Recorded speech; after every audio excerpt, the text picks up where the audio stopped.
Bonjour à tous, bienvenue dans mes aventures franco-australiennes.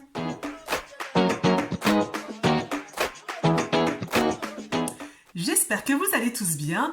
Je suis très heureuse de vous retrouver pour cette troisième vidéo. Aujourd'hui, nous allons parler de l'anglais. L'anglais qui est un point capital, essentiel, obligatoire pour pouvoir émigrer en Australie. Personnellement, me mettre à niveau en anglais, ça a été la première chose que j'ai faite. Parce que comme je vous l'ai déjà dit dans les autres vidéos, quand j'ai commencé à me renseigner sur comment est-ce que je pouvais avoir mon équivalence en tant qu'infirmière en Australie, je n'ai trouvé que des informations en anglais. Tous les sites sont en anglais, donc l'APRA c'est en anglais, l'AMNAC c'est en anglais, tout ce qui est pour l'immigration c'était en anglais. Euh, Toutes les vidéos YouTube que j'ai trouvées, c'est toujours des infirmières qui sont overseas, bien sûr, mais qui sont indiennes, anglaises, canadiennes. Donc à chaque fois, ça parle en anglais.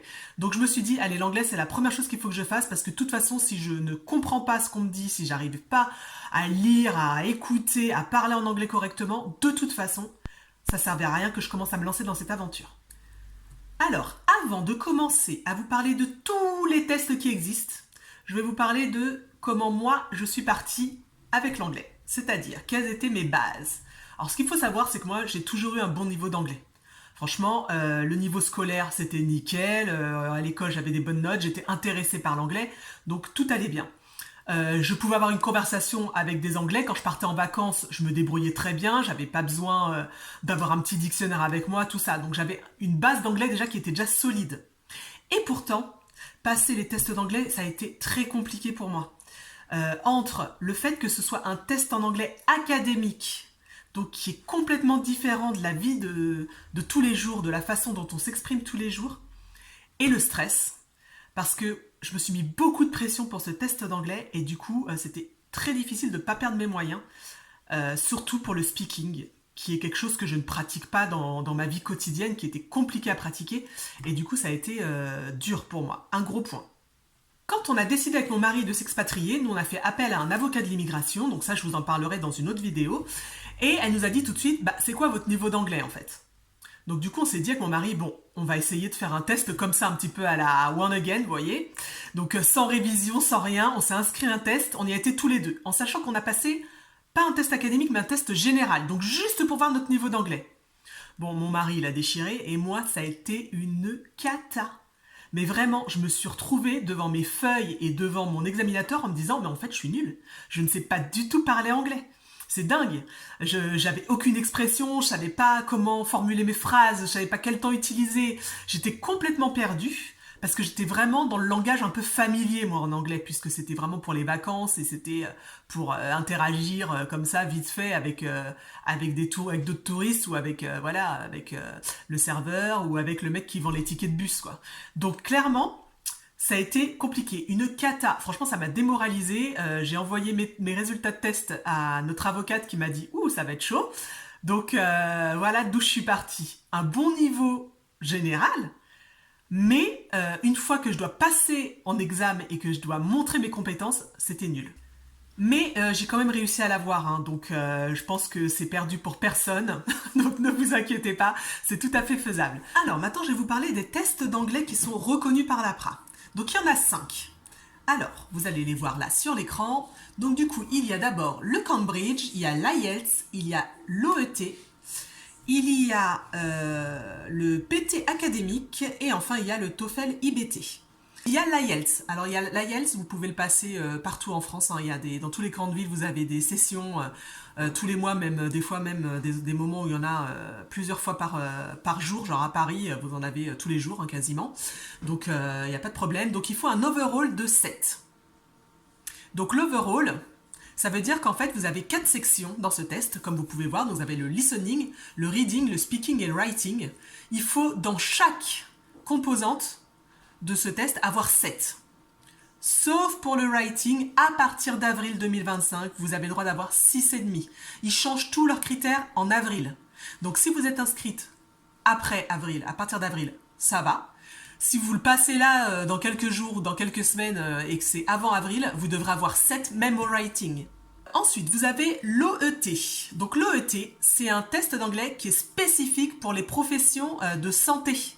Donc pour les soignants, ça veut dire que vous avez exactement les mêmes composantes que pour l'IELTS, le listening, le reading, le speaking et le writing, sauf qu'au lieu de mettre des numéros, eux, ils vous mettent des lettres. Donc voilà, il faut avoir B dans chaque composante, vous pouvez avoir... il faut avoir un minimum de C+, pour le writing, voilà, donc ça c'est assez clair.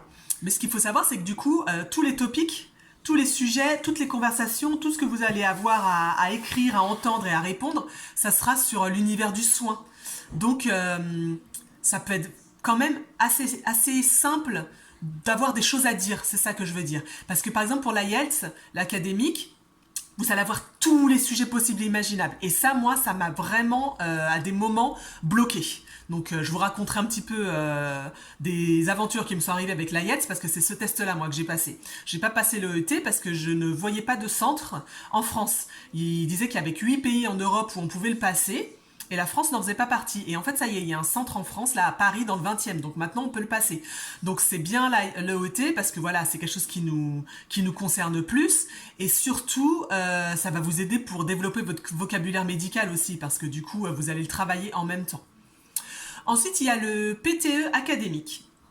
Alors le PTE académique, vous pouvez le passer en France, il n'y a aucun problème, et c'est comme les autres, vous voyez, il y a un overall de 66 à avoir, donc dans chaque composante, avec un critère un peu moins élevé pour le writing, encore une fois, et voilà, c'est toujours les mêmes composantes. Pareil pour le TOEFL. Le TOEFL, vous pouvez le passer, le TOEFL IBT, il est très connu.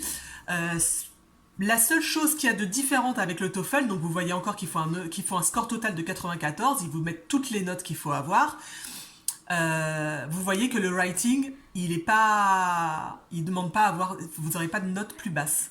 Donc en fait, c'est plus pour le speaking où vous voyez, ils vous demandent que 23. Pour le writing, c'est la même note que pour les autres. Donc eux, ils n'ont pas baissé leurs critères.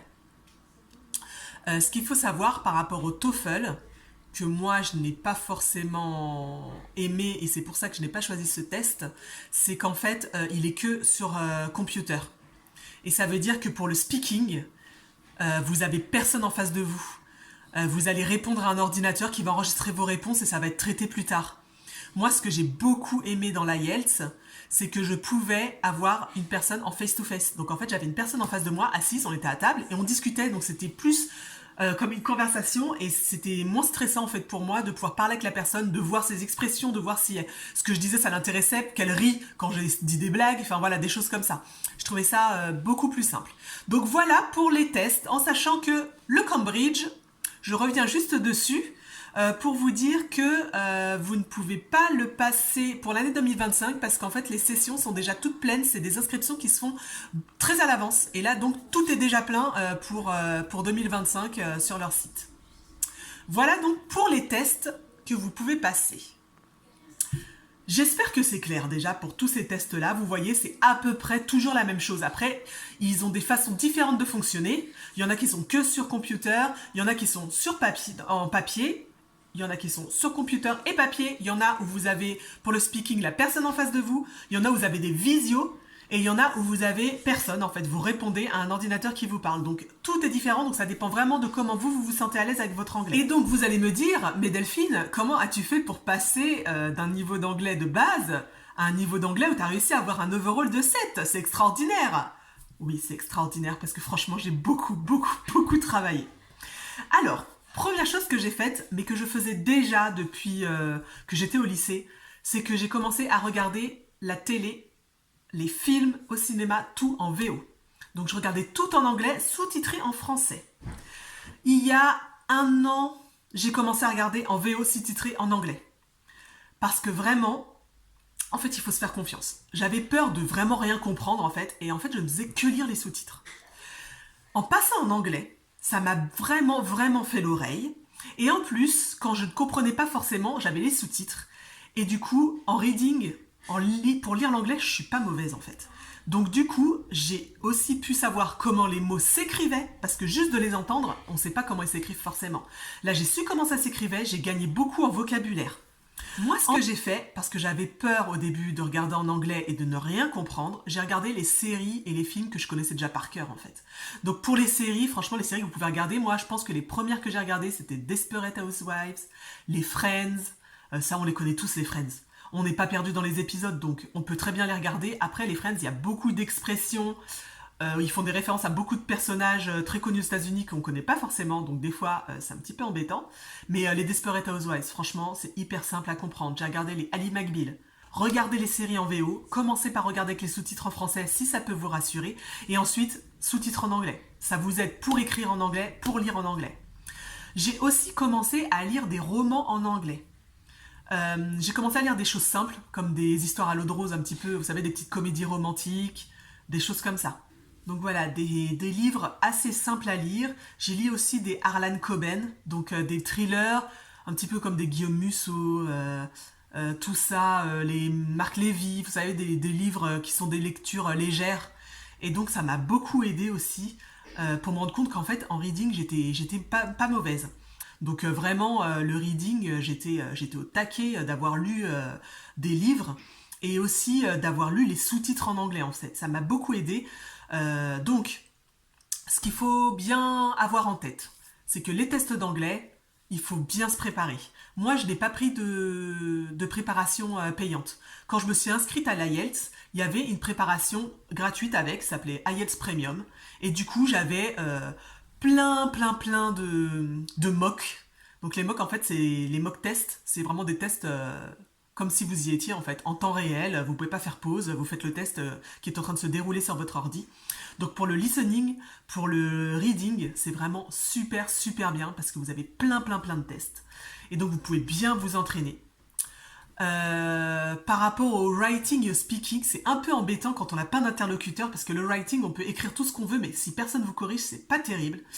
Moi, on m'avait donné comme conseil de demander à ChatGPT de me corriger. Eh bien, sachez que ChatGPT s'est trompé, m'a mis un truc qui voulait rien dire.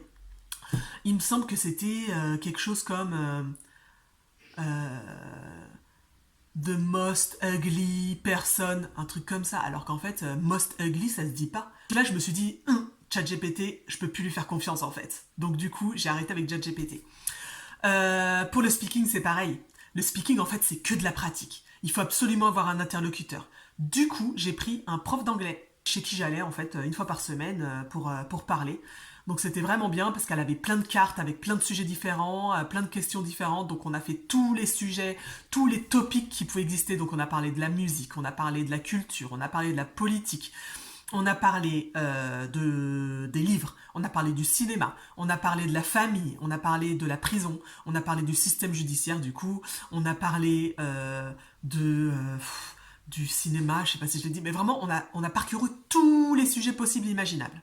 Ça reste des sujets qui sont assez légers. Donc il ne faut pas s'inquiéter pour ça. Il faut vraiment savoir qu'il faut s'ouvrir à tout. Alors que si vous passez l'OET, ils vont être un peu plus ciblés sur le soin. Donc du coup, vous aurez des sujets qui seront peut-être un peu moins vastes, quoique en fait dans le soin on peut parler de tellement de choses. Mais voilà, ça sera moins général. On ne va pas vous demander est-ce que vous aimez passer l'aspirateur chez vous? Est-ce que le ménage c'est quelque chose qui est important pour vous? Voilà, donc ça sera complètement différent. Voilà, et là c'est des sujets qui sont vraiment de la vie quotidienne. On va vous poser des questions qui sont assez, des fois, incroyables. Hein, je vous préviens. Donc, voilà pour ces tests. Donc, en ayant passé l'IELTS, comme je vous dis, j'ai passé les 4 sections. Je vais vous décrire de façon plus poussée, vraiment, chaque section de l'IELTS dans une vidéo. Parce que là, en fait, sinon, ça va être beaucoup trop long. Donc, ce qu'on peut résumer de la vidéo d'aujourd'hui, c'est que l'anglais, c'est un point qui est essentiel pour votre expatriation. Il va falloir que vous puissiez échanger, communiquer, que vous puissiez comprendre tous les enjeux du processus d'expatriation, que vous sachiez ce qu'on vous demande, que vous puissiez passer des entretiens en visio si vous voulez être sponsorisé, que vous puissiez téléphoner à l'APRA si vous avez un problème. Moi, je peux vous dire que la première fois que j'ai dû appeler l'APRA, mais j'étais en sueur. J'étais en nage total parce que j'étais en train de me dire, mais est-ce que je vais comprendre ce que la personne va me dire à l'autre bout du fil? Résultat, ça s'est hyper bien passé, surtout qu'ils ont l'habitude d'avoir des gens qui viennent d'ailleurs, des overseas qui appellent. Il y a même un numéro spécial, donc ils savent que les gens qui vont appeler, c'est pas des natifs, donc ils vont... Et puis ils parlent très bien, j'ai pas eu d'accent de fou où j'ai rien compris. Donc franchement, c'était très bien. Donc voilà, il va falloir que vous puissiez appeler, il va falloir que vous puissiez aller chercher les informations sur Internet, en anglais, tout ça. Donc l'anglais, hyper important. Donc vous avez 5 tests, en sachant que en général, il y en a 3 que les gens choisissent. Donc vous avez l'EET, parce qu'on est soignant et que c'est un test vraiment fait pour le soin, les gens du soin, pour les soignants, donc qui va avoir des topics qui vont peut-être plus vous parler que d'autres tests. Sinon, c'est l'IELTS et le TOEFL. C'est les deux vraiment principaux que tout le monde connaît. Quand vous dites que vous avez passé le TOEFL, tout le monde sait ce que c'est. L'IELTS, les gens connaissent moins, mais tous les gens qui veulent aller en Australie, on leur parle de l'IELTS, ils savent de quoi vous parlez. Et eux, ces tests-là, ils vous parlent de sujets qui sont beaucoup plus vastes. Donc vous pouvez parler de tous les sujets possibles et imaginables. Pour vous préparer, vous avez des formations gratuites qui sont faites par ces organismes. Donc sur Internet, vous vous débrouillez. Ils peuvent aussi vous offrir des formations qu'il faut payer. Vous pouvez y aller en in-person ou sur Internet. Par exemple, l'IELTS, il y a un centre du British Council. Donc ce test est programmé par le British Council. Donc il y a un centre à Paris. Vous y allez, vous avez des cours.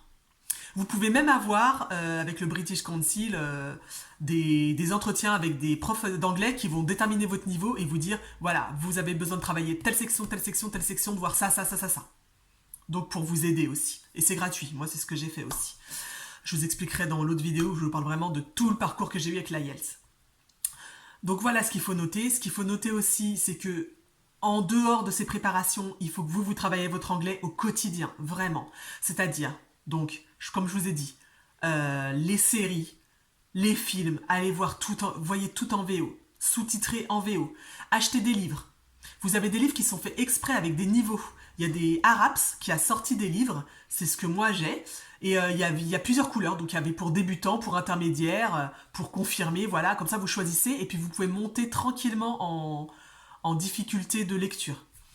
Bah voilà, écoutez, moi je pense que là je vous ai fait un bon tour de l'anglais. Si vous avez des questions, vous n'hésitez pas. Vous pouvez me laisser des commentaires aussi sur ce que vous avez choisi, comment ça s'est passé, qu'est-ce que vous conseillez, parce que moi je conseille l'IELTS et l'EET, mais ça se trouve que vous avez passé autre chose et que vous avez trouvé ça beaucoup plus simple. Ce qui est bien, c'est que vraiment il y a plein de tests et c'est fait pour tout le monde. Donc en fonction de ses compétences, de son niveau et de ce qu'on a envie de faire, on peut vraiment trouver le test qui nous correspond. Voilà, donc moi j'ai fini pour ma vidéo sur l'anglais. Du coup je vous laisse mettre un petit j'aime à ma vidéo pour montrer que vous me soutenez, pour que j'ai pas l'impression de parler toute seule devant mon téléphone et que personne ne me regarde. Vous pouvez aussi me laisser un commentaire du coup. N'hésitez pas à vous abonner si c'est pas encore fait, comme ça vous raterez aucun contenu de cette chaîne. Et ben écoutez, je vous dis à la semaine prochaine. Je vous fais plein de gros bisous et donc on se revoit dans une semaine. Bye bye!